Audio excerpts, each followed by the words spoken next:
Mimba ni mchakato wa asili wa muda mrefu kwa binadamu. Inachukua takribani siku 280 au wiki 40, ambayo pia inakadiriwa miezi 9 mpaka mtoto kuzaliwa na kuwa na uwezo wa kuyaishi mazingira ya nje ya tumbo la mama.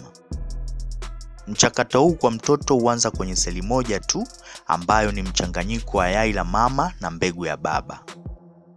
Seli hiyo hugawanyika mpaka kupata mamilioni mengine ya seli ambazo huunda viungo mbalimbali ndani na nje ya mwili wa mtoto. Kuna hatua mbalimbali ambazo mtoto tumboni anazipitia kutoka yai la mama kurutubishwa mpaka wakati wa kujifungua. Tufahamu nini kinachoendelea tumboni kwa mama mjamzito katika miezi yake yote 9 mpaka kujifungua. Katika mwezi wa kwanza wa ujauzito, safari huanzia katika mirija ya uzazi. Kwenye mirija ya uzazi ambapo yai la mama hukutana na mbegu za baba. Ndani ya masaa 24 toka kukutana kwa yai na mbegu, yai hilo huanza kugawanyika kutoa seli nyingine nyingi ambazo zinaanza kumtengeneza mtoto. Wakati yai hilo likiendelea kugawanyika, hushuka taratibu kutoka kwenye mirija ya uzazi kushuka kuelekea kwenye mfuko wa kizazi.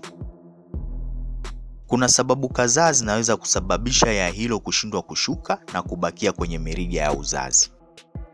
Hali hiyo husababisha mimba kutunga nje ya mfuko wa kizazi, hali ambayo si salama kwa mama mjamzito. Mimba kutunga nje ya kizazi inaweza kumsababishia mama mjamzito maumivu makali ya tumbo chini ya kitovu, kutokwa na damu ukeni na maumivu ya bega. Kama ni mjamzito na ukaona dalili hizo, ni vizuri kuwahi hospitali kwa msaada zaidi. Inachukua siku 3 mpaka 5 seli hizo za mtoto kushuka kutoka kwenye mirija ya uzazi mpaka kwenye mfuko wa kizazi. Seli hizo baada ya kufika kwenye mfuko wa kizazi huendelea kugawanyika zaidi na kujichimbia ndani ya kuta za mfuko wa kizazi. Mifumo mbalimbali ya kumkinga na kumlisha mtoto akiwa tumboni inaanza kujitengeneza kwenye mwezi wa kwanza wa ujauzito. Hata kondo nalo huanza kujitengeneza mwezi wa kwanza kumsaidia mtoto kupata virutubisho vyake kutoka kwa mama. Japokuwa katika mwezi wa kwanza wa ujauzito mtoto tumboni anakuwa katika umbile dogo sana kuliko hata punje ya mchele, lakini uso na macho yake yanaanza kujitengeneza. Pia moyo wa mtoto unajitengeneza na kuanza kudunda na kusukuma damu kwenye mishipa mikuu ya damu kwenye mwezi huu wa kwanza wa ujauzito.